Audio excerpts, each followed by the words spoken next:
Hello and welcome. Thanks so much for joining me today. I'm so glad you're here. I even see some folks that I know, so I'm super excited to have all of you here. Erica and Jessica and Michelle. Hello.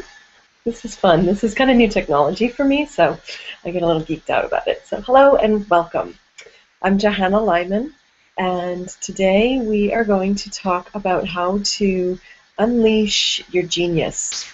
And we're going to go through 5 steps to unleash your feminine genius. Really a bit of a misnomer. You're going to unleash both your masculine and your feminine genius.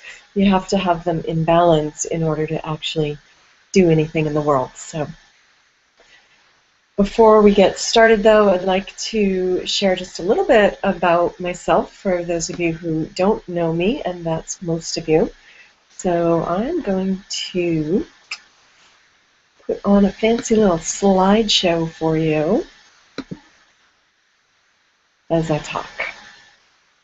So again, this is Unleash Your Feminine Genius to create a business and a life that you love on your own terms.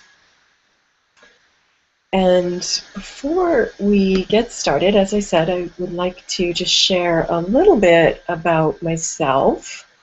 And let's see if I can make this slideshow work. That would be fancy, wouldn't it? Okay. Well, and if not, I'll punt because I do that. So I have been a motivational speaker and a business and life coach. I'm in my 10th year full-time in my practice. And prior to that, I spent about 16 years in corporate America. I was most recently a certified financial planner, which was one of the most boring things that I've ever done in my whole life. And I decided that I really loved, what I loved about being a financial planner was helping people with their relationship with their money. And the stocks and bonds stuff kind of bored me to tears. So I left and I became an abundance coach. And over the years in my practice, I have, there we go, I found the slides, yay! Okay. In my practice, I have morphed the marketing of my business a few times, although I have been doing the same work since I became a full-time life coach in 2005. And I'm also a little bit about me on the personal front. I have been married for 23 years and I'm still in love with my husband. And I'm the mother to an incredible 17-year-old daughter who has just started college. And this picture that you can see was me about 2 years ago. Again, I was in that place of, I don't know what to do. My business was not working the way I wanted it to, and I knew there was something more. I knew that my soul longed for something bigger than the work I was doing. And at the time I was a relationship coach, and I was doing good work, but I just knew that there had to be something more. And I sort of had a kind of a pattern. When I started as a coach, I was an abundance coach, and I did that for a few years, and then I wrote a book called Attracting Abundance. And what happened for me was, as soon as I wrote the book, I said, okay, been there, done that, have the t-shirt. And the same thing happened when I was a relationship coach. And I wrote a book called The Soulmate Myth, which is not published yet, longer story that I won't get into. But I found myself like, okay, been there, done that. I've learned everything I need to learn about this. Now what? What's next? And I found myself actually quite literally on my knees begging to a God that I wasn't even sure I believed in. I preferred to call it the universe at the time, saying, I don't know what you want from me, but I promise I will stop at nothing to get my message out to millions of people. Just show me what to do. And I'd like to say that in that moment, the skies opened and the angels started singing, and I knew exactly what I was supposed to do. But it didn't quite happen like that. Instead, what happened was I felt this profound sense of peace descend. And that sense of peace has stayed with me for 2 years now. And little by little, I started seeing the breadcrumbs of what Spirit had in mind for me.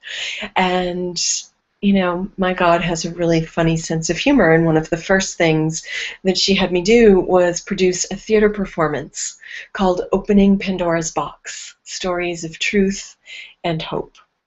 Now, no, I had no background in theater, not since high school anyways. I didn't think I knew how to produce a theater performance, but I said, listen, if this is really what you want me to do, fine, send me the stories and fill the theater and I'll figure out the rest. And I did. I had these incredible stories come to me of women overcoming tremendous obstacles. And now the work they're all doing in the world would not have been possible without those obstacles in the first place. So I produced this theater performance about a year ago and went on and I've done another one and I have a third coming up. So that's part of what I do. But the other thing that happened is that I got this divine download, is what I call it. And truthfully, okay, if you want to get technical about it, it could have been that the work I'd been doing for 8 years finally came together in a way that allowed me to see the bigger picture. And I started working with feminine leaders, women entrepreneurs who knew that they were here to make a big difference in the world, and they were sick and tired of making excuses to stay small. And I recognized those women because I had been one myself. And it was really painful. And the suffering that happened it just felt like it was never going to end. Until I did some things differently. I took some big chances. I said yes.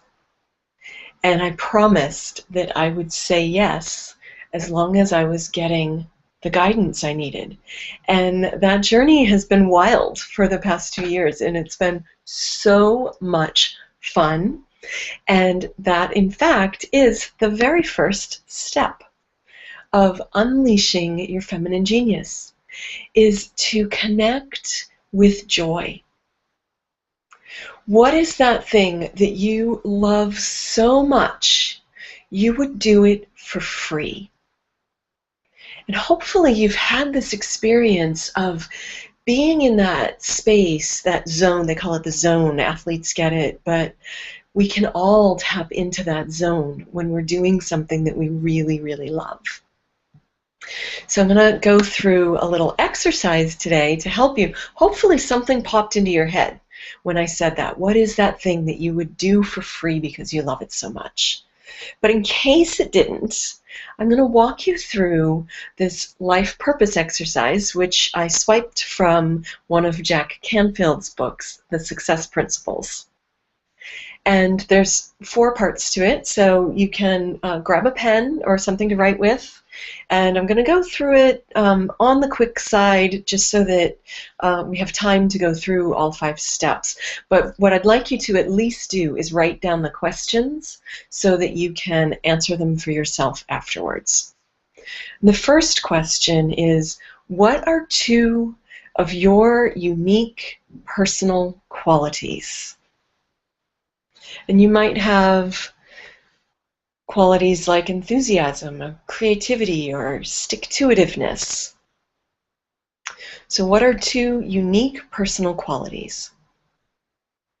The second question is, what are 1 or 2 ways that you enjoy expressing those qualities when you're interacting with others? And specifically when you're interacting with others. So 2 ways for me are teaching and speaking. 1 or 2 ways that you enjoy expressing those qualities. Now, the 3rd step invites you to try on a little imagination. Imagine that the world is perfect right now. And let your imagination run wild. What does this perfect world look like? How are people interacting with each other? What does it feel like? Where do you live? How are you doing your work? Write your statement in the present tense, describing this perfect condition as you see it and feel it. And please remember that the perfect world is a really fun place to be. Now, this part of it may take you a little while longer, so give yourself, I would say, give yourself 20 minutes to complete this entire exercise when we're done. And don't worry about the how of it yet, because we can get caught up in what I call the wretched hows. And, those are some of the things that you can put on God's to-do list. You don't have to worry about how it's going to work. Your job right now is to worry about what it feels like and how clearly you can see it. So then to pull this all together, you're going to combine your answers to the first 3 questions into a paragraph, into a single statement. So, for example, I use my enthusiasm and creativity while teaching and speaking so that everyone lands in their value, they recognize their innate worth, and everyone is honored and appreciated for sharing their unique gifts with the world. And that's just a sort of off the top of my head kind of what my life purpose could be. And it happens to be very close to my life purpose. Now, the cool thing about this exercise is that it can be vague, and that's okay. What I found, I first did this exercise actually live with Jack Canfield at the PBS studios in Boston, and it was over a decade ago. And I still have the little tiny piece of paper that I wrote this down on. And my life purpose statement has not really significantly changed over the past 10 years. How I express it has changed dramatically, but the actual purpose has not. So the second step of unleashing your genius is found in the word joy and a little acronym that I created, Just Own Yourself. Step 2 is about integrating all parts of you by accepting and understanding every single aspect of yourself. Now, this might sound like a lifetime's worth of work, and it can be. I like to say when you're done, you're dead. However, you don't have to finish this work in order to be sharing your gifts with the world. So that's the good news. There's a saying that says what we resist persists. And I have found this to be completely true in my own life and when I work with clients, that if there's a part of you that you don't like, and let's say it's the part of you that thinks that salespeople are slimy, or maybe you don't even mind that you think salespeople are slimy, but if you step back for a moment, and if you're an entrepreneur, one of the things that you have to do is sell your products and services. So if you have this belief that salespeople are slimy, you almost certainly have another thought happening that you don't want to be slimy. But what happens is that your subconscious mind makes a leap and says, if salespeople are slimy and I don't want to be slimy, therefore I cannot possibly sell. And as you might imagine, that can get a little bit tricky. Oh, there we go. Just going to make this presentation a little bit bigger so that you can see it easier. So that is just one example, and there are hundreds of ways that we can sabotage ourselves by these little hidden beliefs that we may not even be aware of, or parts of ourselves that we don't fully appreciate. And I'll give you kind of a funny, very, very personal example. It's a little bit embarrassing, but what I've found is that in sharing this story, I've actually been able to take back my power in a really profound way. So bear with me for this story. I used to have a belief that if I was great at public speaking, I would not sweat. And what's true about me is that I'm a sweater, and so I sweat under my armpits, and it's visible whether I'm speaking in public or not. It's often visible. But for years, I let that fact that I'm a sweater, and especially in the early days, I would get up on stage and the waterworks would turn on, so it was really obvious. I let that stop me from doing a significant amount of public speaking. I'd get out once in a while, I could get out from underneath myself, but for the most part, for several years, I let that fear of sweating stop me from sharing my gifts with the world. And then I noticed a couple of things. I noticed that there are a lot of really amazing public speakers who sweat. It's visible as they're on stage. Tony Robbins came to mind as I just was starting to share this. I also recognize that if I'm not sweating, I could overheat, and that would be even more dangerous. Passing out on stage is way worse than a little bit of armpit sweat, trust me. And then I found, from a practical standpoint, that there are things that you can wear that mask some of the sweating. So patterns or flowy outfits or something like that. So I finally got out of my own way. And now I like to share this example. It's a little bit of a weird story, but I'm a little bit weird, to show you that, because it doesn't really make sense, does it? It's not necessarily logical. But that's the thing with your subconscious mind, is that it's really not a logical thing. In fact, there's a part of your subconscious mind, the part of the mind that I like to call the critter brain, and it's the reptilian, it's the brain stem. And that part of your brain is responsible for keeping you alive. It's a very, very, very important part of your brain. Its job is to keep you safe. The problem is that that part of your brain only believes that something is safe if it has proof. If it has evidence that you have survived an experience, then your subconscious, that part of your subconscious, will believe that it's safe. Okay, and if it doesn't, then you get to step 3. So safety, little preview here. What safety means is, are you physically safe? Are you in danger of losing love? Or are you in danger of not being accepted or not belonging in the world? So those 3 things are the metrics by which the critter brain decides whether or not you're safe. So these 3 things will come up again and again and again. We all have an innate need for safety, love, and acceptance. And as soon as you step out into the world, stuff happens, and it's not necessarily safe.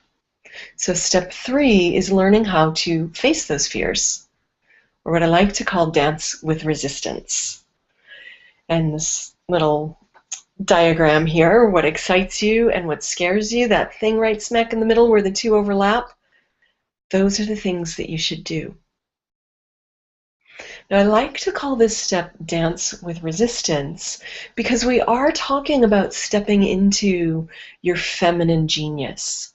And so while we're here on this slide, I want to talk just for a moment about what is your feminine genius. Your genius, first of all, backing up, whether it's masculine or feminine or neutral, your genius is the things that come so easily to you and are so much fun that you don't even recognize them as valuable most of the time. They're just what comes naturally to you. In fact, the root of the word genius, and I don't have this written down anywhere, so I'm pulling it from memory, but the root of the word genius has something to do with your God-given gifts. Just the semantically, I can never say that word, but the root of the word genius comes from the idea of divine gifts. Okay, so when you are stepping into your genius, you're accepting your divine gifts and you are allowing them to move out into the world. And those two things are actually feminine qualities. Accepting and allowing rather than resisting, forcing, efforting. Those are more masculine. And there are absolutely times where the masculine is important. We would never get anything done without being able to tap into that part of your personality that is more masculine in nature. And the feminine, if you think about it, the feminine is about beauty, is about artistry. It's about creation. Quite literally, the feminine has the ability to create life. And in your body, that creative energy exists in your second chakra. And the chakras, I think probably everybody knows, but just in case, chakras are invisible wheels of energy throughout your body. And the second chakra is located in the womb space for the woman, so right inside, like in the basin of your pelvis. And it is responsible for creativity. So things that help to pump up that feminine energy are things like dancing, being creative, drawing, writing poetry, writing prose, writing in your journal, being in nature, allowing rather than trying to do it your way and force things to happen. All those things are tapping into the feminine energy. And what I have found, and I used to be very type A, masculine, 16 years in corporate America, I learned how to play with the big boys. And I found when I became an entrepreneur that I had no connection to the feminine part of me. And it was only when I started exploring that and embracing it and seeing the value in that that I was able to share my gifts more fully. So that thing that you're afraid of, I love this quote by Steven Pressfield. Are you paralyzed with fear? That's a good sign. Fear is good. Fear tells us what we have to do. Remember one rule of thumb. The more scared you are of a work or a calling, the more sure you can be that you have to do it. It drives me crazy when I hear coaches saying, overcome your fear or be fearless, because it's never gonna happen. That fear is a sign. And if you remember back to step 2, that we want to own all of it. We want to accept everything. So now we don't want to be paralyzed with fear. But to me, fear is giving you a message. And the first message that your fear gives you is, yep, this is something that you need to be doing. And you know that feeling. I know that you have all experienced that kind of big gulp, like, oh crap, there's that thing and I am terrified of it, and yet there's a part of me that just knows I have to do it. And whether it's something in your business or breaking up with a boyfriend or having a hard conversation with someone you love or moving across the country. Now, the thing is, fear and excitement are actually experienced in your body as exactly the same energy. It's just your mind that decides, is it fear or anxiety, or is it excitement? And so what I like to say is fear is excitement without enough breath. So when you're feel fearful or anxious, take a breath. Because if you forget to breathe, the rest of it's kind of a moot point, right? All right, so I want to share with you a little exercise because I want to make sure that you're getting some valuable information on this webinar. And so here's an exercise that I like to use with all of my clients as fear comes up, and especially if it's the kind of fear that does paralyze you, that like your brain just kind of short circuits. And I believe I have this on the next slide. Yes, yay. All right, so choose a fear. My example is public speaking, because in America, more people are afraid of public speaking than they are afraid of dying. And I'm actually going to walk through my little story from before as I explain how to do this. So, okay, I'm afraid of public speaking. So the question is, what happens when you get up on stage to speak? Well, I start sweating and my armpits start like pouring out sweat. And then what happens?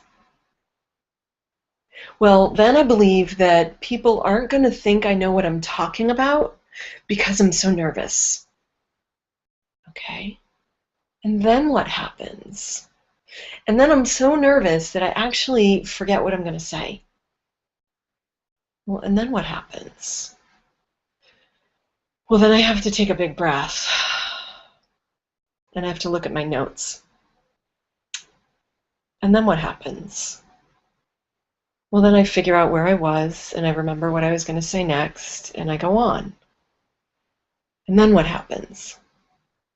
And so the idea is to ask the question, and then what happens, until you get to either the logical or sometimes illogical conclusion.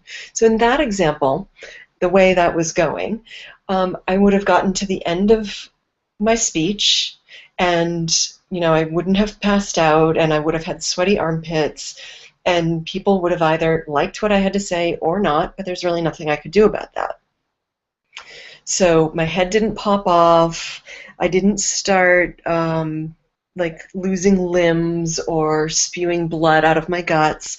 I survived, in other words. Now, sometimes when you do this exercise, you might get to an illogical conclusion.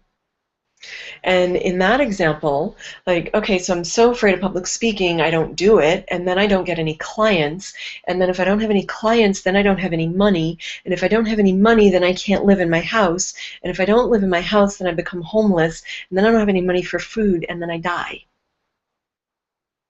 So the bottom line, the illogical conclusion, is a fear of non-being. It's a fear of death. And remember that critter brain is charged with keeping you alive and safe at all costs. So you can see how the critter brain would stop you from doing public speaking or asking for business if you can't get to the root and then help that part of your brain feel safe. Now there are dozens and dozens and dozens of exercises that you can use to retrain the critter brain. And I obviously don't have time to get into all of them here today, but I do love this quote that I wanted to share with you from Georgia O'Keeffe. And she said, "I've been absolutely terrified every day of my life, but I've never let it stop me from doing a single thing." Now, I have had this quote in my possession since I started my business 10 years ago. The thing is, until about 2 years ago, I had only read the first line. And I was, in fact, letting it stop me over and over and over again. And that was so painful. And that's why part of my life purpose is to help women who have a big mission to make the world a better place stop making excuses to stay small. I did it myself. It was way too painful, and I don't want you to have to suffer in that way. So step 4 is to allow for support and accountability. And this is what I think of as the way of the feminine genius, particularly the support part. Studies have shown that when we are accountable to someone else for getting things done, we are way more productive. We can trick ourselves into not doing things. If it's just me, myself, and I don't have anything to show for it, nobody's going to know if I don't make those calls. Nobody's going to know if I blow off the webinar. Who's going to really know if I send out my newsletter? In fact, over the decade that I've been a business and a life coach, I have found that there is not one successful entrepreneur that I have come across, and I have come across thousands and thousands of entrepreneurs. Not one of them has achieved their success without support and accountability. But accountability can look really masculine, and that's actually not a bad thing. So if we need to do a to-do list every day with, 5, I'm not a huge fan of big long to-do lists, but I do set a to-do list that I'll talk about in a few minutes every single day. And that is me engaging with the masculine part of my personality who likes to get things done. But for the support piece, that's a little more scary. And support is more of a feminine quality. Women like to collaborate. We like to be in community. We don't like to do things by ourselves, except when we feel like we might be judged for what we're doing. And then this becomes a really slippery slope that if I'm not at my best, then I might have a tendency to isolate, to hide from other people, to not show up for my accountability buddy. And I might hide from myself. I might pretend that I'm doing work that's really important, but really all I'm doing is pushing papers or doing stuff that doesn't have an immediate impact on my business. And again, in step 5, I'm going to share with you some examples of ways to be impactful with your business. But this kind of support that I'm talking about, that is the way of the feminine genius, is when you allow yourself to be seen by someone who has earned the right to see you at your worst. Someone who can support you unconditionally so that you can stretch into your best. Now, unconditional support doesn't necessarily mean that everything you do is okay. Sometimes unconditional support can feel uncomfortable, because what you're asking for is someone who is willing to see you at your most vulnerable and remind you that that's not who you are in total. They can see you hiding from yourself, but they'll remind you that you're bigger than that. They can see you making excuses to stay small, and they remind you of your genius. And I think all of us are very lucky in this world if we have 2 or 3 people who can see us at that depth. If you have more than that, you are deeply and profoundly blessed. Some of these people may be related to you, they may be friends, but they could also be a coach. I hold that space for my clients where I see exactly who you are, and I see you in your wholeness. And when I see you being small, it's my job to lift you up and remind you of your bigness again. And that is something that is an ongoing process, and I have not had the experience that it ever ends. In fact, I've had the opposite experience, that we get to a place in our business and we're feeling pretty good, and cooking with gas and things are going great, and then that little voice says, "Psst, there's more." And then you go, uh-oh. Because we can mistake that little voice that says there's more. We might think it's saying, I'm not doing enough. I'm not enough. I'm not good enough. But I would invite you, especially if you are very familiar with this voice, as I have been over the years, I would invite you to hold it in a different light. And I got this. I have to give my brilliant coach, Scott Mills, full credit for this, because he said something to me that just landed. And he said, what if, I'm paraphrasing him, but what if that voice wasn't actually saying you're not enough? What if it was saying more is possible? What if it was saying more is possible? So I would invite you to lean in to that place when you hear that not enough message, whatever that looks like for you. But I got news for you. Every single one of us has some version of not enough, not good enough, not worthy enough. And it goes back to those 3 things that our critter brain is trying to keep us safe from. So safety, love, and acceptance or belonging. So it's trying to make sure that we have those 3 experiences. And unfortunately, the critter brain the software for the critter brain was installed back in like caveman times. So the critter brain literally thinks that there's a saber-toothed tiger chasing you. Right? It doesn't really have a frame of reference for our digital world, where we are really profoundly safe right now, most of us. And if you look around, you're probably inside a building. You're safe from the elements. I'm just throwing out a wild guess, but you probably ate something today. You probably have food in your refrigerator or in your cupboards. You're most likely wearing clothes.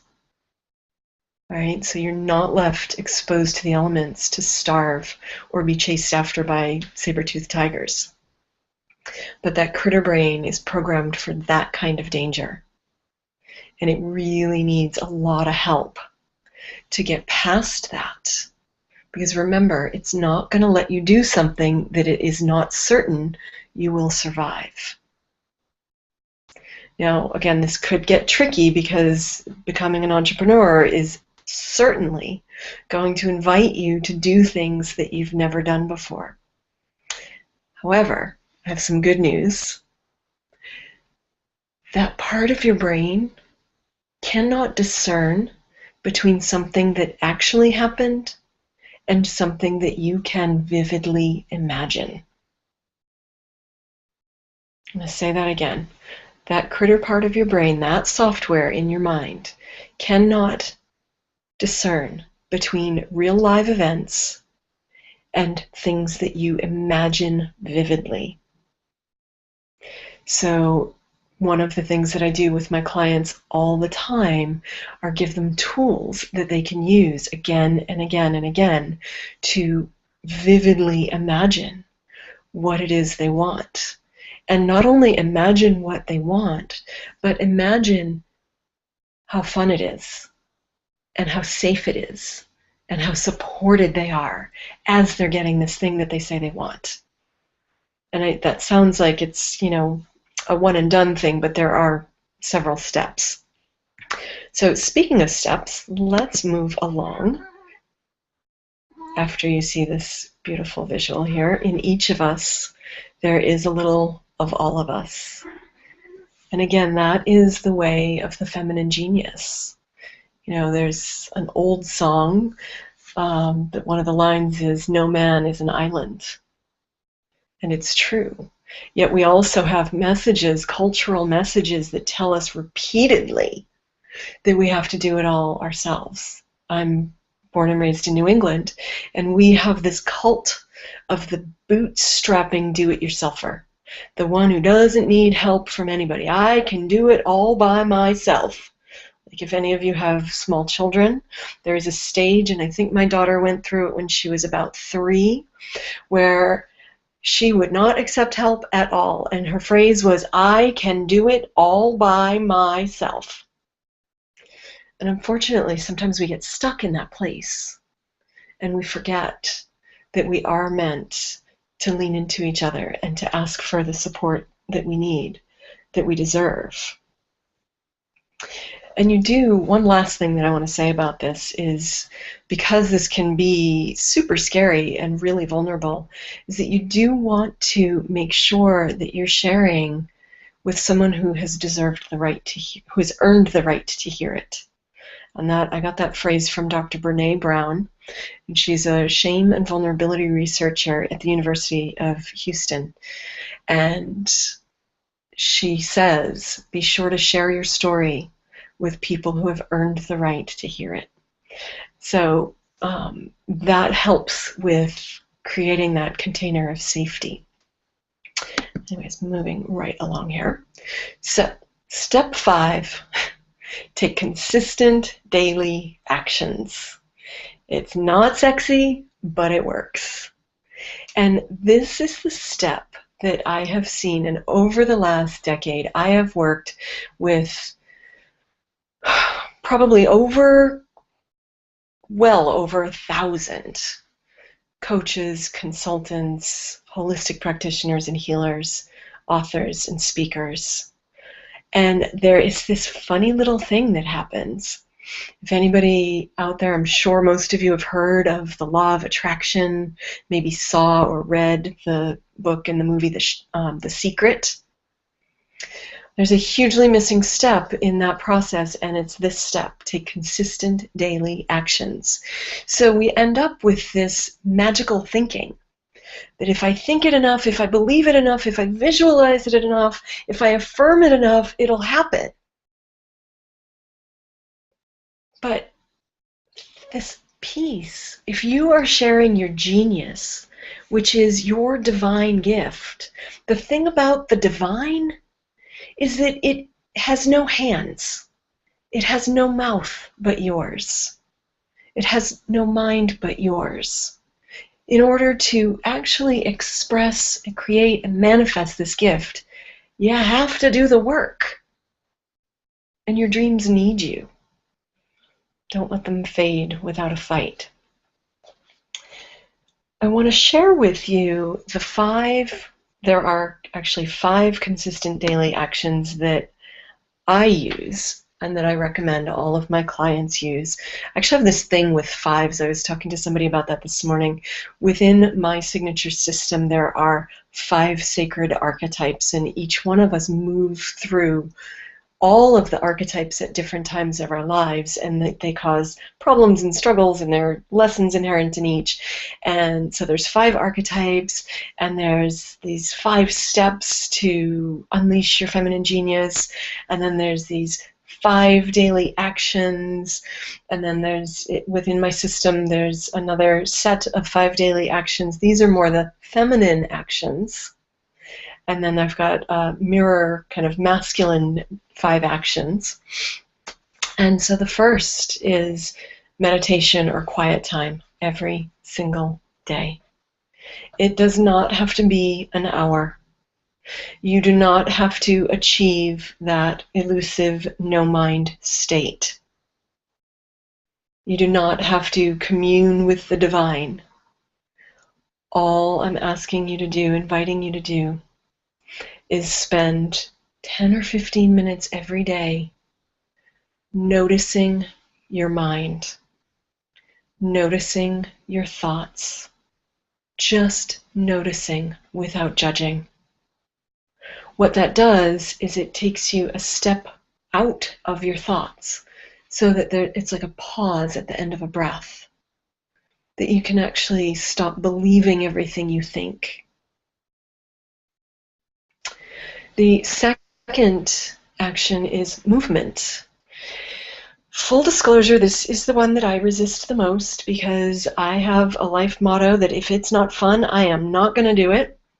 And so I have no problem with movement during nice weather times. I have a stand-up paddleboard. I was actually out on it a few hours ago, out on the lake, and that kind of movement just fills me up. And when I don't do it, and I'm sure at least some of you have experienced this, you start to feel really awful. And you start to actually feel more pessimistic. Movement raises all those feel-good hormones. It also, we are in a physical body for a reason, to express our divine gifts. And this is the only vehicle you get this time around, this body.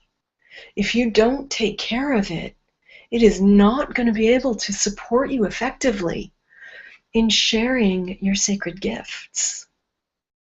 So whatever kind of movement that is, I strive for 20 minutes of moving around at least every day. If you can get out in nature to do this, that makes it like an extra special bonus, because nature is so creative and so abundant, and it helps to remind us of our natural state. The third action is something I call mirror love. And I believe I have a slide on that. Let me just check quick. Nope. Okay. So mirror love, I'm going to share it with you now because I'd like for you to take this away. And if you do nothing else, do the mirror love exercise. This exercise is deceptively simple and incredibly profound. What I want you to do is first thing in the morning, before you brush your teeth, comb your hair, take a shower, put on makeup or take off makeup if you didn't take it off the night before. Look in your non-dominant eye. That's if most of us are left-handed, so that would be your left eye. If you're left-handed, it's your right eye. Take a breath, looking in the mirror, and say, I love you. Right here, right now. I love you, just as you are.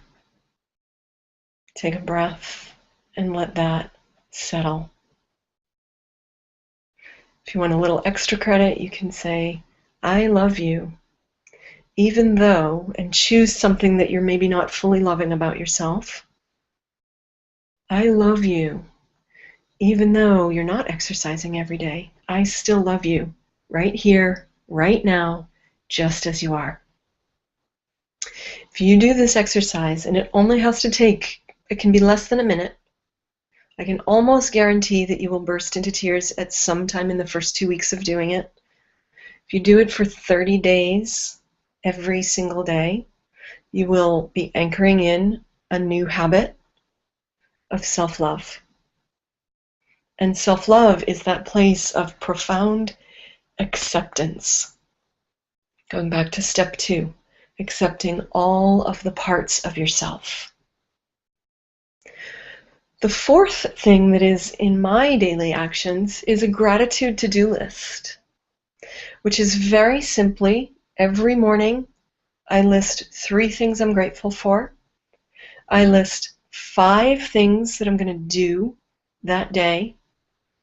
Meditation is always on the list because I'm lazy, and if I don't put it on the list, it doesn't get done. The other things will get done, but for some reason, not meditation. On the rest of the list, you want some combination of revenue and development work for your business, or what I call Rev Dev. So there are some activities that will create revenue either immediately or in the foreseeable future, and there are other activities that are more business development. So a webinar is a great example of that. Like as you're in the place of imagining what kind of a webinar you want to do and creating slides, like those are all business development actions. When you're actually giving the webinar or giving the talk, and at the end of every time you talk, whether it's live or virtual, I strongly recommend that you invite people into a place where they can work with you more if they feel like they're resonant with you, and I'll be doing that with you later.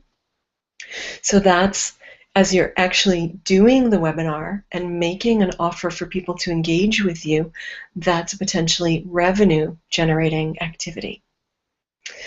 And then the fifth thing is connection. This sort of goes back to step 4. And there's 3 ways that I like to connect, and I'll probably figure out 2 more at some point so I can stick with my 5 theory. But connect with faith, whatever faith means to you, to the God of your understanding, or even if it's just that wise part of yourself through meditation. Connect with friends, the people who support you. Again, that goes back to support and accountability, especially if you're having a down day or if you're beating yourself up for not doing your work. That is the most important time to reach out. And also connect with your finances. And for me, every day, I log on to my accounts, my bank accounts, and I just check in to see what's there. And I always have a really good idea of what's there. But I go there and I say, oh, hi, thank you. Thanks for being there. What that does is it puts you into a conscious relationship with your money.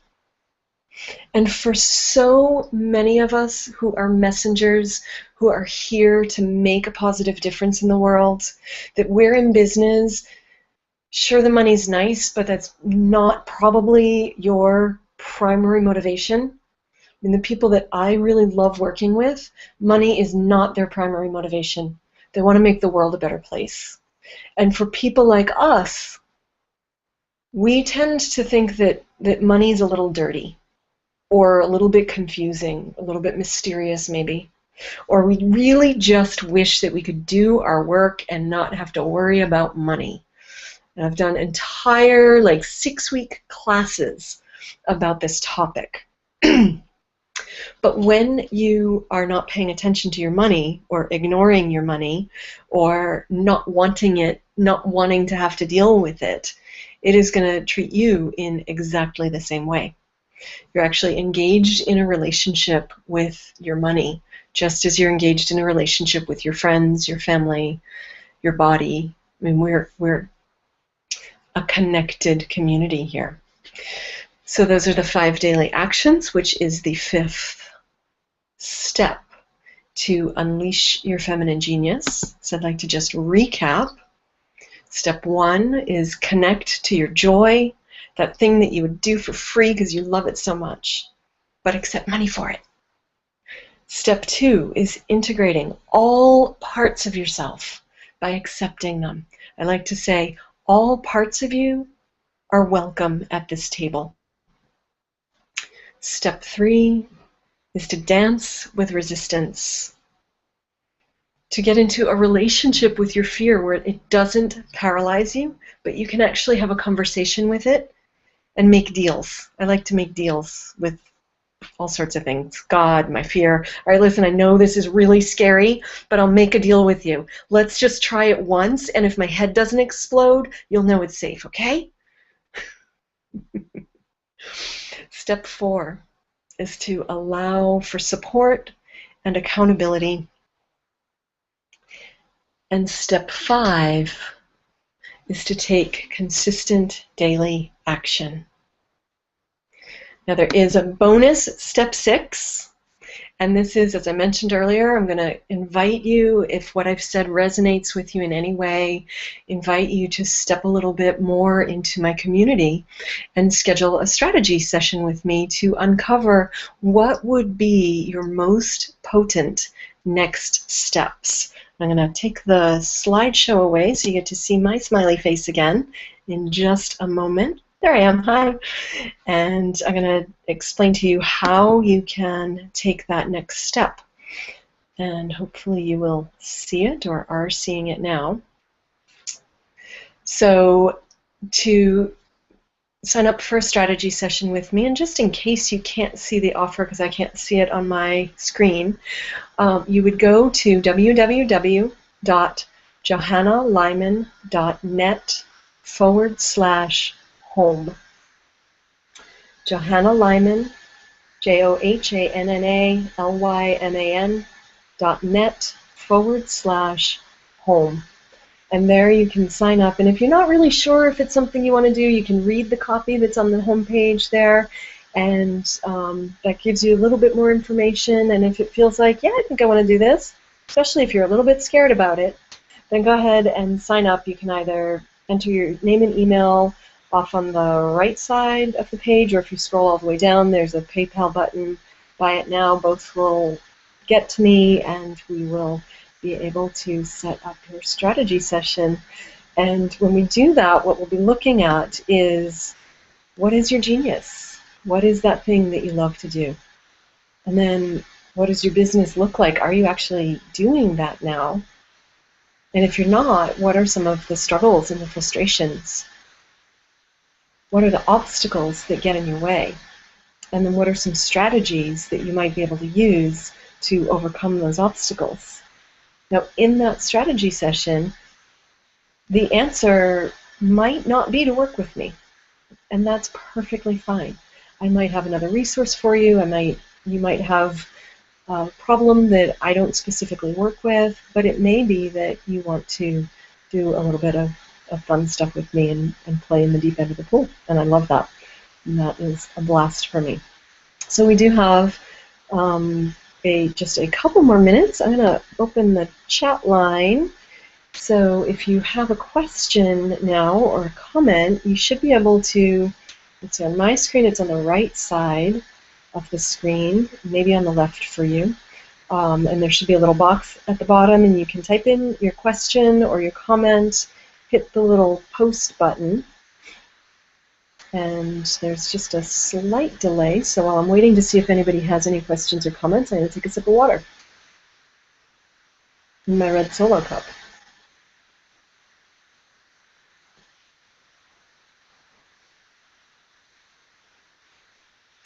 Alright, so while I'm still waiting to see if anyone has any questions or comments, I just want to really thank you for taking the time to be with me today. I know that your time is valuable, and you have a lot of different ways that you could choose to be spending it. I hope that you've found this valuable. I want to encourage you to do those exercises, the life purpose exercise, and then the other exercise I gave you two more actually. So the what happens next as you're facing a fear, and just follow that and let yourself ask the questions. And then the last exercise that I gave you was the mirror love, where you can start to really start loving yourself right here, right now, just as you are. And so I don't see any questions at this time. I will hang out here for one more minute, but if you don't have any questions, that is all I have for you. And again, thank you so much for coming. It has been a pleasure to share this with you. And take good care. Bye now.